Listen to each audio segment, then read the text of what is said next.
tema é a oração do homem invisível.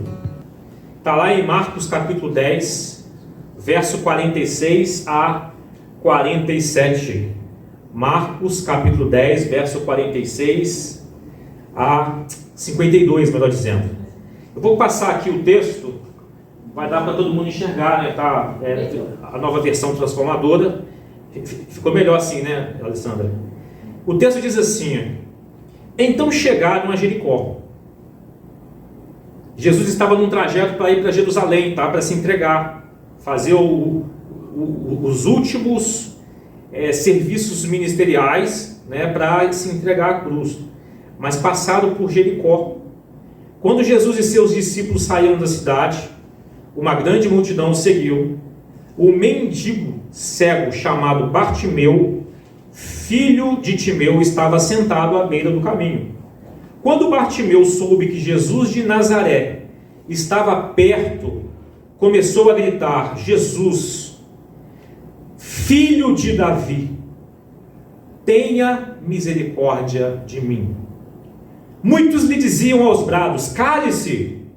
Ele, porém, gritava ainda mais alto: filho de Davi, tenha misericórdia de mim. Quando Jesus o ouviu, parou e disse: falem para ele vir aqui. Então chamaram o cego. Anime-se, disseram. Venha, ele o está chamando. Bartimeu jogou sua capa para o lado, levantou-se de um salto e foi até Jesus. O que você quer que eu lhe faça? Perguntou Jesus. O cego respondeu: Rabi, que significa mestre, quero enxergar. Jesus lhe disse: vá, pois a sua fé o curou. No mesmo instante, o homem passou a ver e a seguir, e seguiu Jesus pelo caminho. Texto pequeno, mas tem verdades aqui profundas, verdades maravilhosas. E se eu fosse um roteirista de filme, eu começaria indo lá em Jericó, né? Eu peguei uma imagem de uma muralha, de uma ilustração sobre Jericó. É a cidade da queda dos muros, né? Não sei se vocês lembram, quando Israel saiu da escravidão do Egito, tiveram que passar por Jericó. Eu lembro do Corim. Oi? Eu vou com Josué lutar em Jericó. Vem com Josué e as muralhas cairão, né? E aí, por que as muralhas cairiam? Porque era uma cidade muito ímpia, e contaminariam, o risco de contaminar o povo que tinha saído da escravidão. Então, Jericó foi cercada, deram aquela passeata 7 vezes, mas houve uma redenção em Jericó. Quem lembra dessa redenção, dessa libertação e salvação dentro de Jericó? Quem lembra do nome? Foi a Raabe, a prostituta. Ela creu na mensagem dos espias, protegeu os espias, e Raabe entrou por uma galeria. Hebreus capítulo 11, 31 diz que pela fé a prostituta Raabe não foi morta com os habitantes de sua cidade, que se recusaram a obedecer, pois ela acolheu os 10 espiões. Jericó é conhecida como uma cidade mais baixa do mundo, uma das cidades mais baixas do mundo, a cerca de 250 metros abaixo do nível do mar. E significa a misericórdia de Deus agindo num dos lugares mais baixos da terra, há 1400 anos antes de Cristo, com Raabe. E o texto de hoje mostra Deus a pé, entrando dentro de Jericó. Deus a pé, 250 metros abaixo do nível do mar, entrando numa das cidades mais baixas do planeta. E o contexto é Jesus passando por dentro de Jericó, a caminho de Jerusalém, que está a 760 metros de altitude, acima do nível do mar. Ou seja, Jesus a pé, caminhando ainda, subindo para Jerusalém. Isso é constrangedor, Deus a pé, ainda enfrentou um terreno de subida de menos 250 metros, mais 760, ou seja, 1.010 metros ainda até chegar a Jerusalém. Cerca de 40 quilômetros, Jericó de Jerusalém. Havia um invisível em Jericó. Bartimeu, uma figura marginalizada, tanto socialmente, por ser um mendigo, aprendi a falar mendigo, né? Quanto religiosamente, ele era cego. Ou seja, cego era sinônimo de castigo divino por causa de algum pecado na cultura religiosa daquela época. Ele estava sentado à beira do caminho. Jesus já estava saindo de Jericó para ir embora para Jerusalém. Ele estava sentado à beira, na margem, marginalizado. E vimos que o texto descreve uma reviravolta na sua vida. Um invisível que se tornou visível, um excluído que foi incluído, que se incluiu e seguiu Jesus pelo caminho. Por que isso aconteceu? A primeira coisa que a gente aprende com o texto é que o processo de redenção inicia pela percepção do Deus acessível, identificado pela sua humanidade. Deixa eu explicar isso aqui. No verso 47, diz que quando Bartimeu soube que Jesus de Nazaré estava perto, Jesus de Nazaré, Mateus capítulo 2, quando cita a história do nascimento de Jesus, no capítulo 1, e no capítulo 2 ainda continua, Jesus ainda pequeno, o texto diz que José recebeu um sonho com instruções de um anjo, devido às perseguições. Ele volta, depois do fim das perseguições, ele volta do Egito para a região da Galileia. E ele Jesus ficou morando com José e Maria numa cidade chamada Nazaré.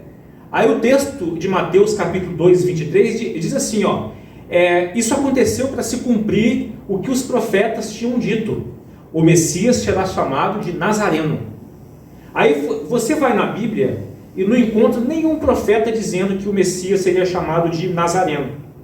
Mas você vai encontrar que os profetas disseram um caráter especial de Jesus quando viria esse Messias. Ele teria uma vida humilde. Ele teria uma vida, ele seria desprezado pelo contexto social, ele seria rejeitado. Está escrito em Isaías capítulo 53, Salmo 22. Então, quando Mateus escreve, conforme disse os profetas, ele seria um nazareno, porque Nazaré era um lugar da mais baixa reputação social em relação a status.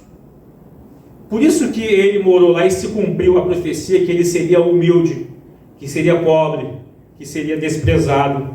Aí eu me lembro de João capítulo 1, 46, eu me lembrei que Natanael falou a célebre frase. Quem lembra sobre Nazaré? Quem lembra essa célebre? Alguma coisa boa de Nazaré? Pode vir alguma coisa boa de Nazaré? Aí Deus foi morar em Nazaré, gente. Deus foi morar em Nazaré.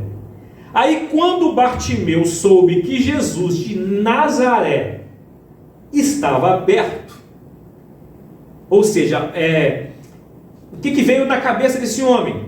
Verdadeiramente ele é o Messias tão esperado. Jesus sabe o que significa ser um desprezado.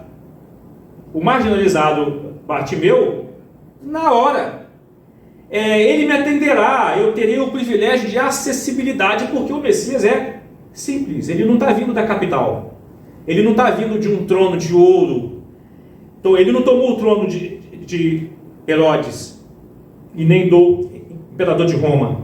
Ou seja, um humilde percebeu um outro humilde vindo. Hebreus capítulo 4, gente. Ou seja, isso dá acessibilidade às pessoas. Hebreus capítulo 4 tem um texto sensacional que Jesus é o nosso sumo sacerdote. Ele entende as nossas fraquezas, pois ele enfrentou as mesmas tentações que nós, mas nunca pecou. Então assim aproximemo-nos com toda a confiança do trono da graça, onde receberemos misericórdia e encontraremos graça para nos ajudar quando for preciso. Jesus é o Deus não distante que ouve o grito dos marginalizados à beira do caminho. Jesus é o Deus não distante. Você já se sentiu assim? Você já se sentiu à beira do caminho, marginalizado pela sua condição? Conhece alguém que se sente assim, que está à margem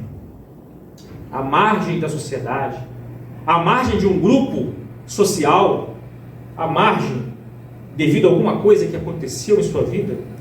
E muitas vezes a religião contaminada pelo orgulho esconde a humildade de Jesus. A religião contaminada pelo orgulho esconde a humildade de Jesus. É claro que Jesus hoje está numa posição exaltada. Filipenses capítulo 2 diz que o Pai o elevou ao lugar de mais alta honra e lhe deu um nome que está acima de todo nome, claro. Mas por que o falso evangelho esconde a humildade de Jesus? Eu estava pensando, por que eles têm a dificuldade de apresentar um Jesus acessível, um Jesus humilde? Por que eles têm essa dificuldade? E algumas percepções são essas. A humildade é vista por nós como fraqueza. E na concepção humana, a humildade não se aplica a um Deus exaltado. Se está exaltado, numa cadeira de glória e de honra, como pode ser humilde? Porque se eu estivesse lá, eu não seria humilde. Eu não iria receber qualquer um. Minha agenda não caberia para qualquer um que chegasse até a mim.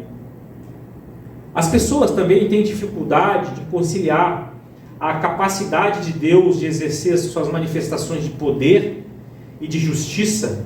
Deus exerce poder, Deus exerce justiça, Deus vai exercer justiça ainda também, mas conciliar isso, poder e justiça, com amor e misericórdia. As pessoas têm dificuldade de entender Deus conciliando esses atributos.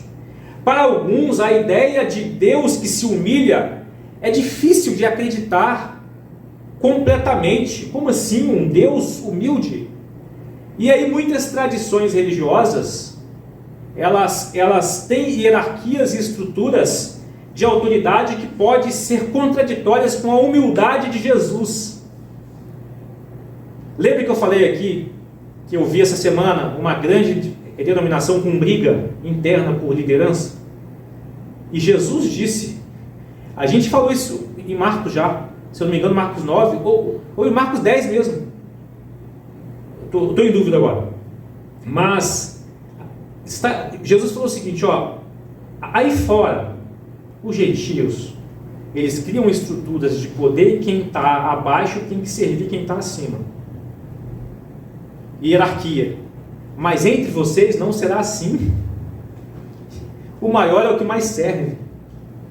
Ou seja, as tradições religiosas, criam estruturas que não se compatibilizam com a humildade de Jesus. Então eles escondem o Jesus acessível. Eles escondem o Deus acessível. Logo, então, simples e marginalizados são desprezados nessas estruturas. Simples e marginalizados acabam sendo desprezados. É possível que alguém esteja se sentindo tão pequeno, mas tão à margem, que esteja pensando que Deus não ouve a sua oração. Que a oração do Edilson, tem mais acessibilidade ao trono da graça. Eu já pensei isso já, em algumas vezes, olhando para alguém. Poxa, a oração do fulano de tal deve chegar lá e já ser respondido. Aí, em alguns lugares, os marginalizados ainda têm que pagar uma oferta de sacrifício para serem ouvidos, porque o Jesus não é acessível. Tem que pagar, tem que fazer um sacrifício para um mediador sacerdotal, uma falsa religião, Aí os marginalizados vão lá e pagam. Eu lembro de um amigo que eu trabalhava com ele lá na siderúrgica, em Volta Redonda. Ele chegou para trabalhar no turno revoltado. A mãe dele foi numa dessas igrejas que pede oferta de sacrifício. A mãe dele, 70 e poucos anos, deixou o vale transporte como oferta de sacrifício e foi uma idosa para casa a pé, para ser acessível, para ter Jesus acessível. Aconteceu isso. Então o processo da redenção inicia pela percepção do Deus acessível, Jesus de Nazaré. Veio de Nazaré, não tem aquela pompa toda, ele é humilde. Mas o Evangelho também não nos mostra apenas um Jesus humano e humilde só, senão faltaria uma grande revelação, e a revelação é que Jesus é o rei prometido. Jesus é rei. E o processo então da redenção continua por meio do reconhecimento da realeza divina de Jesus. Aí o texto diz que quando, verso 47, quando Bartimeu ouviu que Jesus de Nazaré estava chegando, ele começou a gritar: Jesus, filho de Davi, tenha misericórdia de mim. Filho de Davi significa que ele conhecia a origem real do Messias que viria da linhagem de Davi. Em Mateus capítulo 1, quando está começando a genealogia de Jesus, começa assim, livro da geração de Jesus Cristo, filho de Davi. Aí no verso 5 do capítulo 1 de Mateus está lá: Salmão gerou Boaz, cuja mãe foi Raabe. Jericó. Raabe entrou na genealogia de Jesus, uma prostituta, à margem, uma que estava à margem.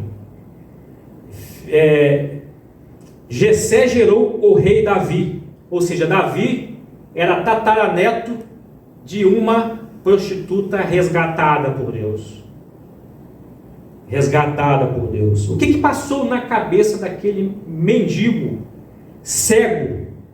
Jesus, filho de Davi. Aí a gente volta a 700 anos antes de Cristo, quando Isaías capítulo 11 diz assim: naquele dia o descendente de Jessé, ou seja, o pai de Davi, e o descendente é o Cristo, o Messias, ele será uma bandeira de salvação para todo o mundo.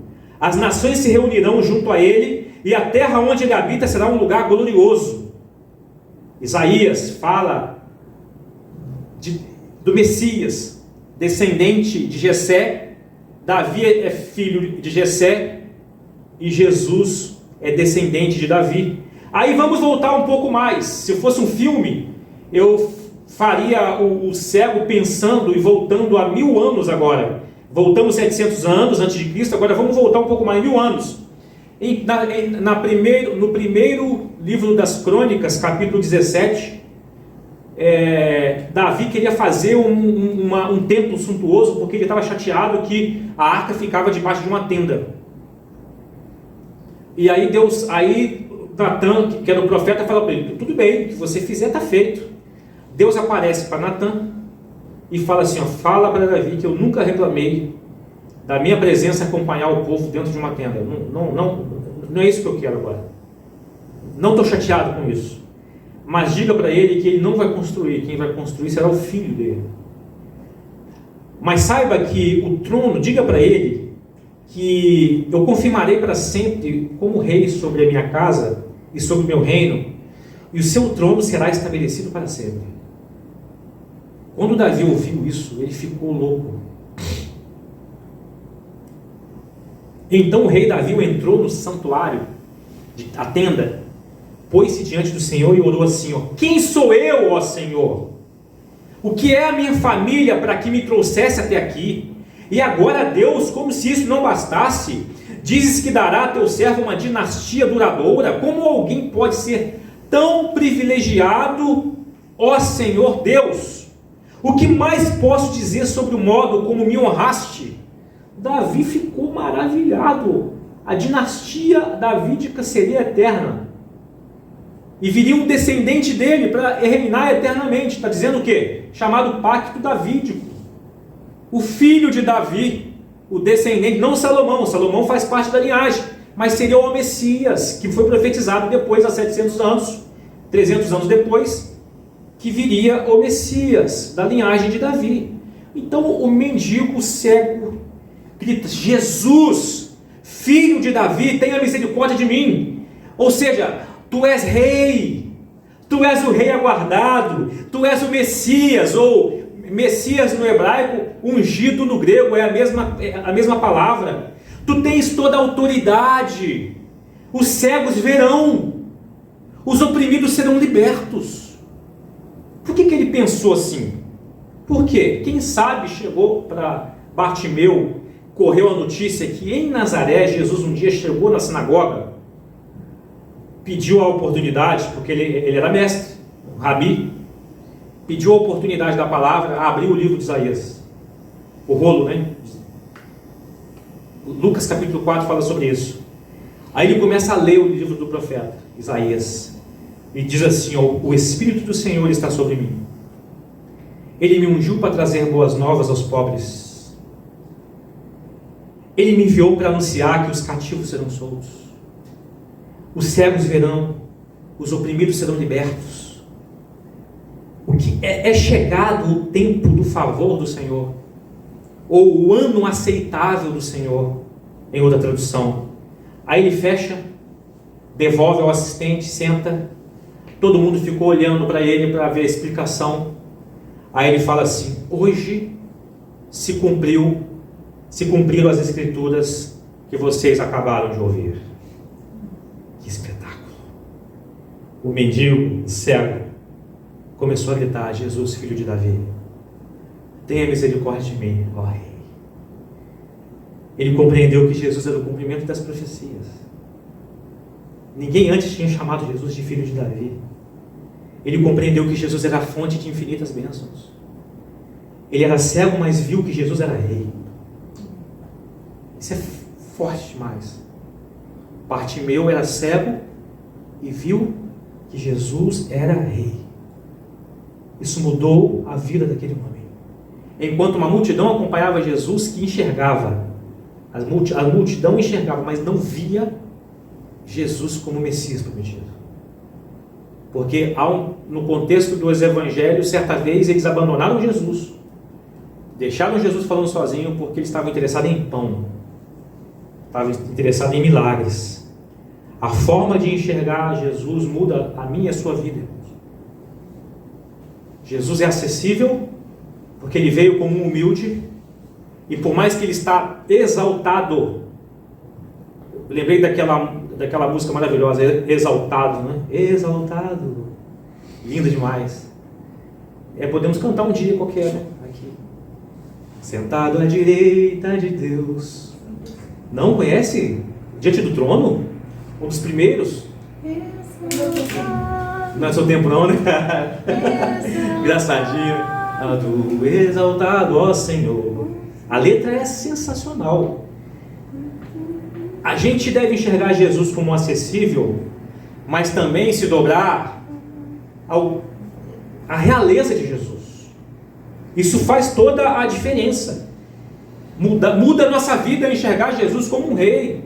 E 3, a fé eficaz está fundamentada na identidade de Cristo e não na capacidade de Jesus em realizar o que nós desejamos.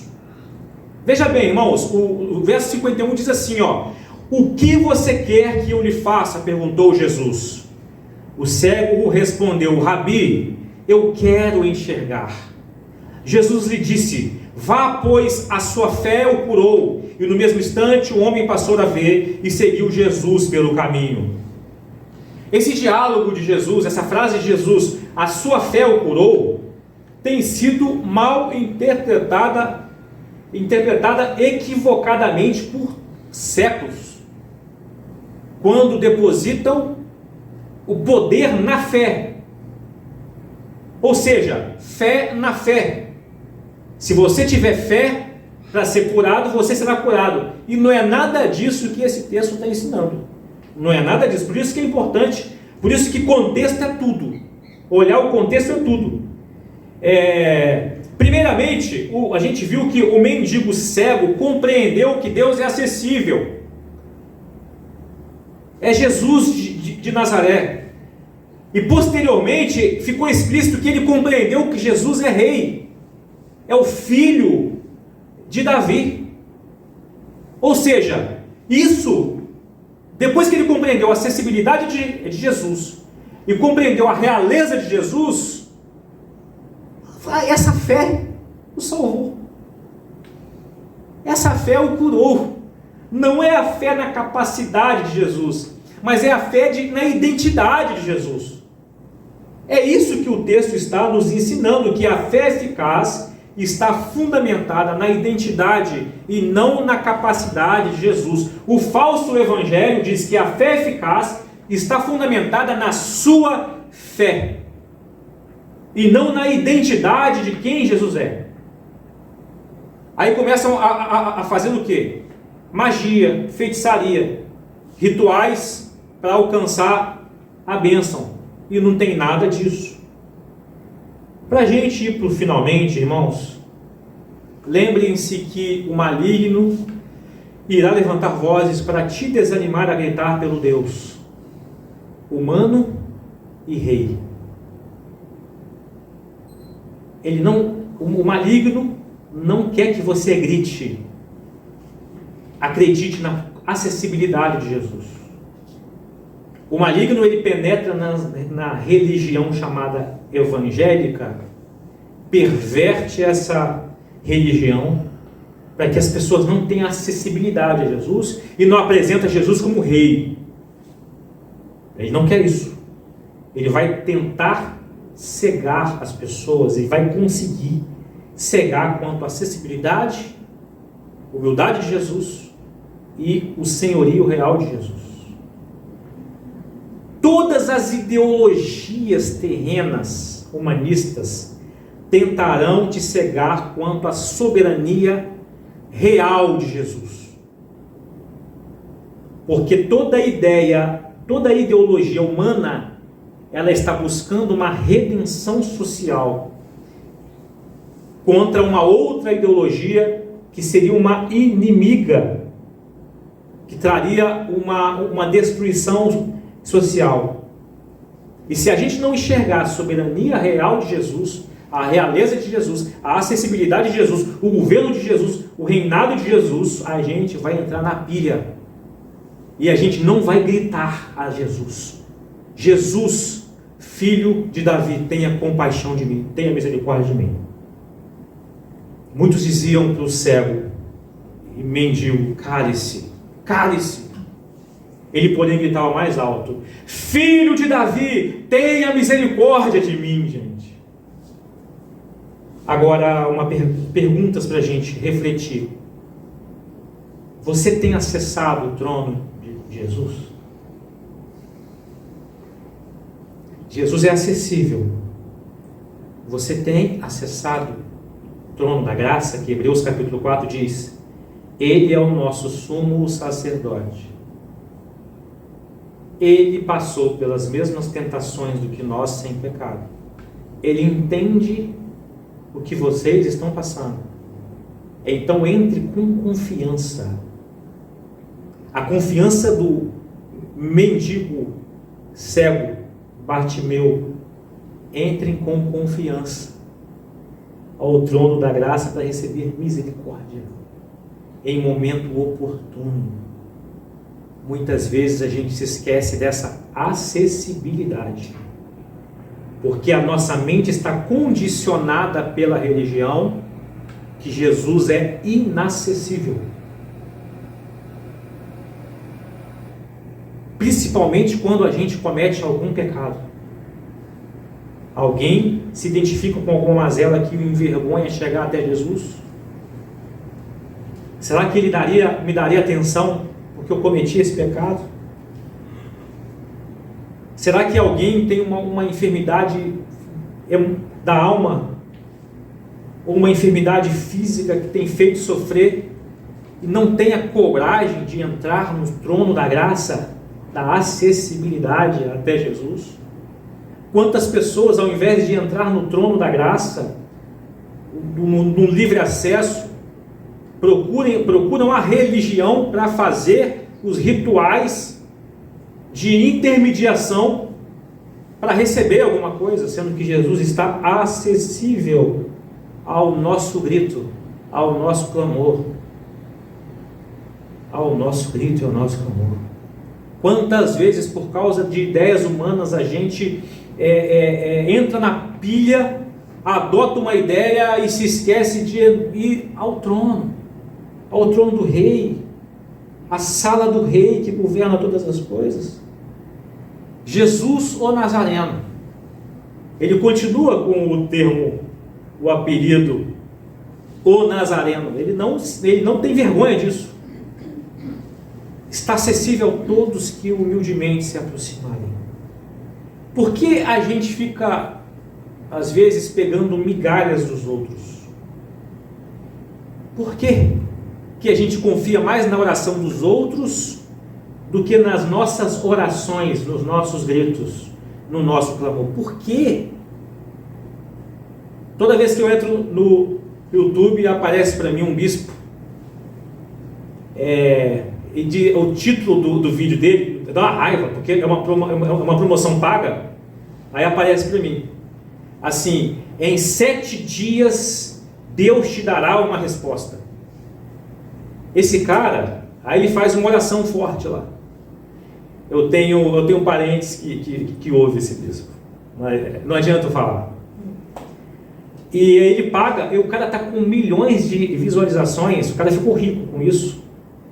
E ele é o intermediador da acessibilidade pela oração forte. Sendo que um cego, um mendigo, foi ouvido por Jesus de Nazaré, filho de Davi. Por que a gente fica vivendo das migalhas dos outros? Por quê? Você tem reconhecido a realeza de Jesus?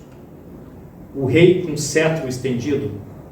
Lembre que em Esther, a rainha Esther, esqueci o nome da rainha do livro de Esther, né? É Esther. Ela ficou com medo de entrar na sala do trono, porque se o rei não tivesse acessível e não estendesse o cetro para tocar, a pessoa seria morta. O cetro de Jesus está estendido para fazer justiça, para proteger seu povo, o povo que é a igreja, para promover o bem-estar, para promover a unidade do povo. Qual era a função do rei no Antigo Testamento? Fazer justiça, proteger seu povo, promover o bem-estar, promover a unidade do povo, manter a aliança de pé. Jesus reina, está acessível com o cetro estendido. E quantas vezes a gente não quer esse governo, porque a gente não quer entender Jesus como rei. Porque entender Jesus como rei significa que eu me submeto ao seu senhorio, ao seu governo. Muita gente só quer Jesus acessível para pedir, mas não quer Jesus para ser o seu rei, o seu governo. Alguém se identifica com alguma mazela pecaminosa que priva de viver uma vida de plenitude no reino, porque não quer viver dentro desse reino de acordo com a lei desse rei? Talvez uma espécie de cegueira nos acomete temporalmente, nos deixa marginalizado do convívio familiar, na sociedade, na prática profissional, por causa de alguma cegueira pecaminosa. Às vezes a gente se sente incapaz de servir ao rei, porque a gente se sente às vezes incapacitado de servir a esse rei, mas esse rei que nos chama para servi-lo é aquele que nos capacita. Talvez muita gente se vê invisível na sociedade, se vê invisível na comunidade de fé. O rei está para todos, disponível para todos. E o próprio rei disse que o maior é o que mais serve. O rei ungido está com o cetro estendido no tempo aceitável, para livrar-nos da prisão, abrir nossos olhos, mudar a minha e a sua história, para moldar a nossa identidade nele. e não nas nossas coleções de traumas. Quantas vezes eu disse certa vez para uma pessoa, nós somos uma coleção de traumas. Mas Jesus está nos chamando para modelar a nossa identidade no seu governo, no seu cuidado, no seu senhorio. Você será salvo, eu seremos salvos das nossas mazelas pela fé eficaz na identidade de Jesus. Jesus perguntou: o que você quer que eu lhe faça? Ou seja, ele está atento a desejos específicos. Não tenha vergonha de pedir, de falar coisas específicas para Deus. Não se sinta retraído para dizer o que você quer que eu te faça. Diga para ele: Senhor, eu preciso que o Senhor faça isso. Rabi, eu quero enxergar. E você, quer o quê? Eu me lembrei que eu orei hoje, antes de vir para cá. Eu estou vendo onde era o Banco Santander. Está fechado. E ali eu vejo uma igreja ali naquele lugar, né? Que daria maior acessibilidade, visibilidade para as pessoas chegarem. Chegar num hotel tem que ter muita coragem, subir essa escada, chegar, ver a porta fechada.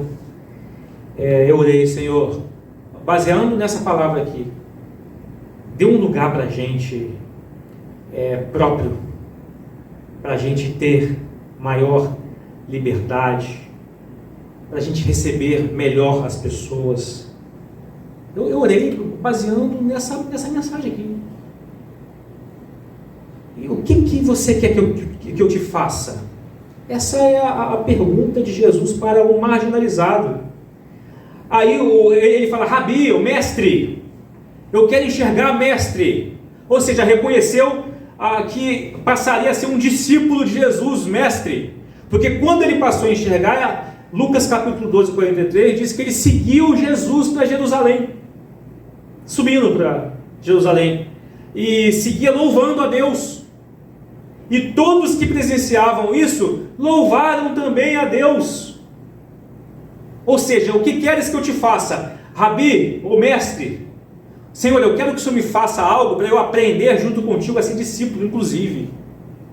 Ou seja, não era um pedido um pedido egoísta, mas era um pedido para, além de receber, conviver. É isso que o texto está nos ensinando. Jericó, 250 metros abaixo do nível do mar, recebeu um ato de misericórdia de Deus. O mendigo, cego, marginalizado, numa cidade baixa. Aí eu lembrei de Salmo 139. É impossível escapar do teu espírito. Não há como fugir da tua presença. Se eu subo aos céus, lá estás. Se desço ao mundo dos mortos, lá estás também. Deus vai profundamente até encontrar os marginalizados, os que se sentem um nada, pelo seu amor e pela sua misericórdia, para curar as nossas mazelas. Jericó, a penúltima cidade que Jesus pisou antes de sofrer em Jerusalém. Jesus subiu 40 quilômetros depois, 1000 metros até Jerusalém, para entregar-se às autoridades. Isaías 53 diz que ele foi ferido por causa da nossa rebeldia. Foi esmagado por causa dos nossos pecados. Jesus acessível, Jesus Rei, está disponível para redimir-nos e nos perdoar dos nossos pecados. A cura em Jesus. A cura pelo pecado. O pecado não pode moldar a minha e a sua identidade. Jesus é que modela a nossa identidade de filho de Deus. A cura para a nossa alma, para as nossas emoções, a cura. Foi falado ontem, no encontro de mulheres, a cura da alma. A cura física, por que não? Por que a gente não acredita mais na cura física? Por que não? A amostra grátis, a cura física é uma amostra grátis da ressurreição. Apertei aqui alguma coisa errada. a cura. Vamos orar, irmãos? Curva sua cabeça. Medite no Jesus acessível, que está agora na posição exaltada, mas está acessível a você. Por que que você não, se for o caso, não está usando essa acessibilidade a Jesus? Por que que você deixa de comparecer, se for o caso, diante do trono da graça? Aquele que foi ferido por causa da nossa rebeldia, esmagado pelos nossos pecados. Mas Jesus também foi visto por um mendigo, que ele é rei, filho de Davi. O governo de Jesus foi lido aqui pela lei, que o governo será sobre ele, está sobre ele. Jesus, o rei, de fato você deseja que ele governe a sua vida em todas as áreas? Muitas vezes, por nós não desejarmos o governo de Jesus, a gente deixa de comparecer à sala do trono.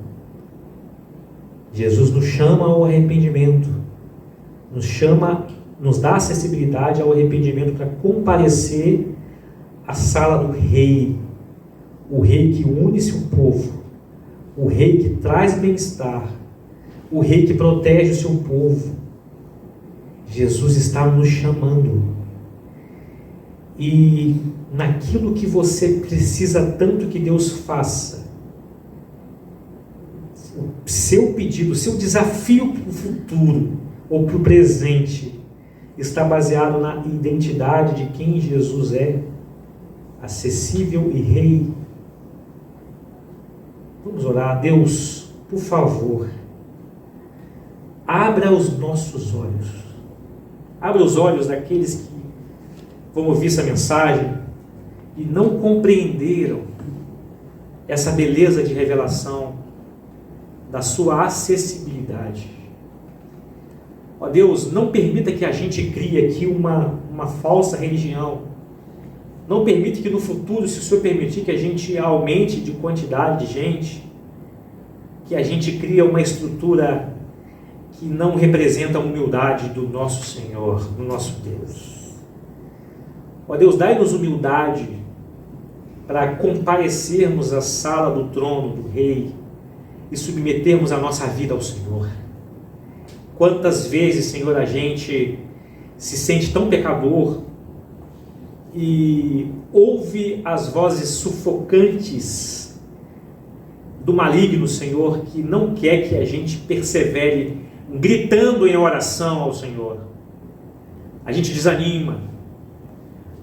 Quantas vezes a gente desiste logo de cara? Quantas vezes, Senhor, nós nos sufocamos pelas ideologias humanas e deixamos de confiar na sua soberania, Senhor, e deixamos de bradar e clamar pelo Senhor. Perdoa nossos pecados, Senhor. Aqueles que têm perseverado, considerando essa acessibilidade do Senhor, do Deus exaltado, poderoso, de justiça, mas amoroso, misericordioso, humilde, que permaneçam, Senhor, nessa fé, nessa trajetória, Senhor. Por favor, que não venhamos criar aqui um Jesus diferente, um Deus que não é o Deus do Evangelho, e que a gente, Senhor, saia daqui hoje confiante. Se há pessoas aqui, Senhor, se sentindo invisíveis aos olhos humanos, invisíveis socialmente, invisíveis na comunidade, invisíveis em relação aos seus familiares, invisíveis no trabalho, Senhor. Ó Deus, que elas se sintam ouvidas, que elas te clamem, que elas te busquem, desviando-se, Senhor, das desmotivações de outras vozes que surgem. Por favor, Senhor, que essa mensagem de hoje nos torne pessoas entusiasmadas em clamar, em bradar, em buscar, em pedir, em entrar com ousadia na sala do trono, Senhor. Por favor, Obrigado, Senhor, por morrer por nós. Obrigado por subir para Jerusalém. Obrigado por subir a pé para Jerusalém, para ser entregue e morto por nós por causa dos nossos pecados. Nós vamos nesse momento, Senhor, celebrar o Senhor. Celebrar pelo que o Senhor fez por nós, o Rei que mantém a aliança. O Rei que mantém a aliança. Obrigado, Senhor. Nós oramos em nome de Jesus. Amém. Vamos ficar de pé para adorar o Senhor. Rei dos Reis.